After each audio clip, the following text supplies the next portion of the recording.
ఏ పూలు తేవాలి ఈశ్వరా నిన్ను ఎట్లా పూజించాలి శంకరా ఏ పూలు తేవాలి ఈశ్వరా నిన్ను ఎట్లా పూజించాలి శంకరా కోటి మహిమలతోని కొలువైన కోటప్ప నిన్ను పూజించిన జన్మే ధన్యమయ్యా ఏ పూలు తేవాలి ఈశ్వరా నిన్ను ఎట్లా పూజించాలి శంకరా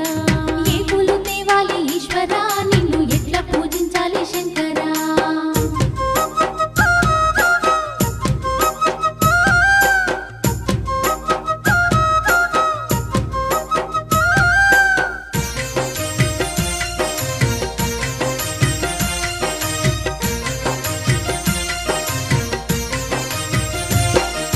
దివ్య మంగళ రూపం దీనుల కాచే హస్తం దిక్కులన్నీ